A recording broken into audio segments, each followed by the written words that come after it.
Foodie hub ఛానల్కి స్వాగతం అండి. మన ఛానల్ సపోర్ట్ చేస్తూ 100 సబ్స్క్రైబర్లు పూర్తి చేసినందుకు అందరికీ పేరు పేరున ధన్యవాదాలు. ఈరోజు మనం చేయబోయే curry Kabuli chana and potato అండి. ఇది మనం రైస్లోకి తీసుకోవచ్చు, చపాతీలోకి తీసుకోవచ్చు.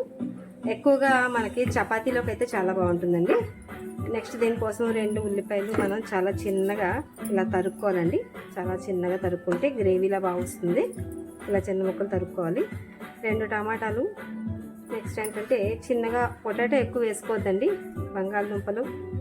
నెక్స్ట్ ఏమో అల్లం వెల్లుల్లి జస్ట్ ఏంటంటే 2 వెల్లుల్లి రెబ్బలు, ఎక్కువ కాకుండా అండి 2 కొద్దిగా అల్లం జస్ట్ చాప్ చేసుకోవాలండి సన్నగాని. 2 కరివేపాకు రొబ్బలు తీసుకోవాలి. పచ్చిమిర్చి కూడా చిన్న కట్ చేసుకుని ఉంచుకున్నానండి. దీంట్లో కాబూలీ చనా ఏం చేయాలంటే మనం ముందుగా నానబెట్టేసుకున్న తర్వాత కొద్దిగా సాల్ట్ని మనకి పలావాకు ఉంటుంది కదండి, ఇది వేసుకోవాలండి. పలావాకు, దాల్చిన చెక్క 2 వేసుకొని మనం ఏం చేయాలంటే ఉడికించుకోవాలి. సాల్ట్ కంపల్సరీగా వేయాలండి, లేకపోతే చప్పదనం వస్తుంది. ఇది ఉడికించుకొని పక్కన పెట్టుకోవాలి. పెట్టుకున్న తర్వాత ఒక నిమిషం అండి. నెక్స్ట్ టమాటాలు 2 టమాటాలు తీసుకున్నాం కదా, ఒక టమాటా మనం ఇలా ప్యూరీ చేసుకోవాలండి.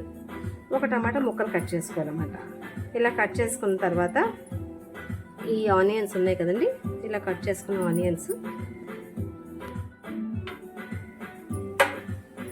ఓకే అండి, ఇగో చూసారా ఆనియన్స్ ఇంత రెడ్డిష్ రావాలండి, లేకపోతే స్వీట్నెస్ వస్తుంది. నేను ఆల్రెడీ పెనం పెట్టేసాను స్టవ్ మీద. దీంట్లో ఏమో ఇలా వేగిపోయిన తర్వాత కొద్దిగా పలావాకు వేసుకోవాలండి. ఇందులో ఒక ఇలాచీ వేసుకున్నాను, ఒక దాల్చిన చెక్క. నెక్స్ట్ పచ్చిమిరపకాయలు కట్ చేసి పెట్టుకున్నాను, అవి కూడా వేసేయాలి. అల్లం వెల్లుల్లి ఇలా చాప్ చేసుకున్నాం కదండి, అది కూడా వేసేయాలి. ఇందులో ఈ విధంగా వేస్తాం. వేసి కాస్త వేగాలండి, పచ్చివాసన పోవాలి కదా. ఇలా వేగిన తర్వాత నెక్స్ట్ ఆలు వేయాలండి, ఎందుకంటే ఇది కొంచెం టైం పడుతుంది కదా ఉడకడానికి. ఈ ఆనియన్స్ ఇవి వేస్తే కొద్దిగా మగ్గుతాయండి. ఇవి అంటే ఎక్కువ వేయలేదు నేను, ఆనియన్స్ ఆ స్వీట్నెస్ ఈ స్వీట్నెస్ కలిసిపోద్దని. పొటాటో లైట్గా వేసుకుంటేనే బాగుంటుంది, కాబూలీ ఆ టేస్ట్ వేరే వస్తుందండి. ఇలా ఉడకాలంటే కొద్దిగా మనం సాల్ట్ వేసుకోవాలండి. ఇందులో బంగాళదుంపకి కొద్దిగా వేయాలండి, ఎక్కువ వేయకూడదు. కొంచెం వేస్తే దాంట్లో వాటర్ మన బంగాళదుంపకి పడుతుంది. ఒక్క 2 నిమిషాలు ఉడకాలండి.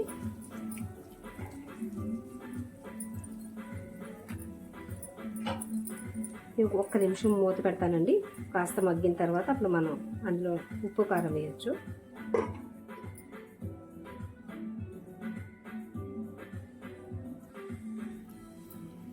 చూడండి, ఆనియన్స్ పొటాటో 2 కూడా ఉడికిపోయినాయండి. ఇప్పుడు ఇందులో టమాటా వేసుకుంటాం మనం. టమాటా ముక్కలు, టమాటా ఆల్రెడీ మనం కొద్దిగా ప్యూరీ చేసుకున్నాం కదా, ఇవన్నీ ఇందులో కరివేపాకు కూడా వేసుకోవాలి.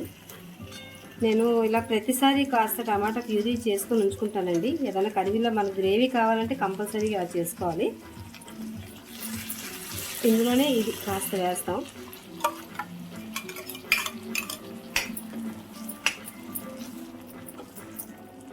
ఎప్పుడైనా సరే ఇలా ఉడుకుతున్నప్పుడే మనం ఈ ప్యూరీ వేసిన తర్వాత పసుపు కానీ కారం కానీ వేయాలండి. అప్పుడే మనకి కూర కలర్ఫుల్గా కనిపిస్తుంది.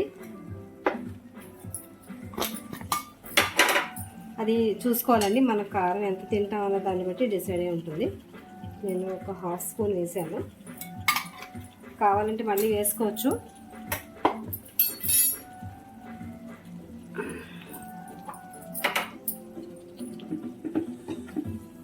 కొద్దిగా పసుపు అండి.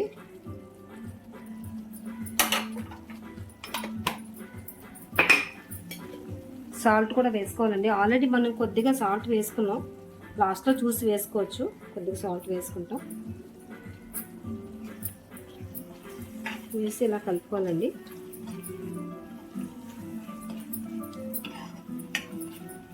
మనకి గ్రేవీ రెడీ అయిపోతే ఆల్రెడీ మనకి కాబూలీ చనా ఉడికిపోయింది కాబట్టి జస్ట్ ఇదే ఒక 5 మినిట్స్ పడుతుందండి మనకి గ్రేవీ ఉడకడానికి.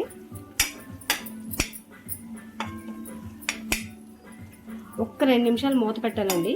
తర్వాత మూత తీసి మనం కొద్దిగా వాటర్ వేస్తాం. దీనికి ఒక 2 నిమిషాలు ఉడకాలండి. కొంచెం పచ్చి వాసన పోవాలి కదా, మూత పెడుతున్నాను. ఇదిగోండి చూడండి, మొత్తం ఆల్రెడీ కుక్ అయిపోయింది. ఇదంతా ఇలాగ ఆయిల్ తేలిపోతే మనకు ఆటోమేటిక్గా మొత్తం దానికి మసాలా పట్టేసినట్టు అనమాట. ఇక మనం ఉడికించి పెట్టుకున్నాం కదా కాబూలీ చనా, ఇవి ఇందులో వేసుకుంటామండి. మనం వాటర్తోనే వేసుకోవాలి, ఎందుకంటే మళ్ళీ వాటర్ ఎలాగో యాడ్ చేయాలి కదా, అందుకని వాటర్తో వేస్తాం. ఆల్రెడీ మసాలా కూడా పట్టేసింది. కొంచెం వాటర్ ఉంది కదండి, గ్రేవీ లేకపోతే అసలు తినలేము. అందుకని చూడండి ఎంత కలర్ఫుల్ కనిపిస్తుందో. ఎవరు చేసినా అలాగే వస్తుందండి. ఒక 2-3 మినిట్స్ అండి, చక్కగా సర్వ్ చేసుకోవచ్చు. మనం చపాతీలోకి కానీ రైస్లోకి కానీ చాలా బాగుంటుంది. ఇప్పుడు ఏం చేయాలంటే ఒక్క 2 నిమిషాలు మూత పెడదామండి.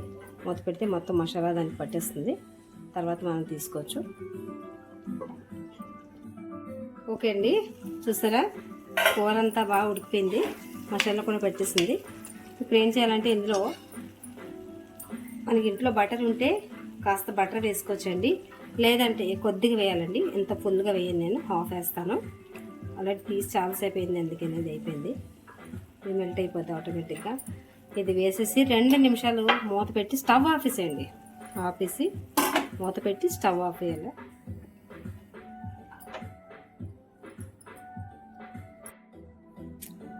ఓకే అండి, చూసారా మొత్తం మెల్ట్ అయిపోయింది కదా. ఇప్పుడు ఇది బౌల్లో తీసుకుందామండి.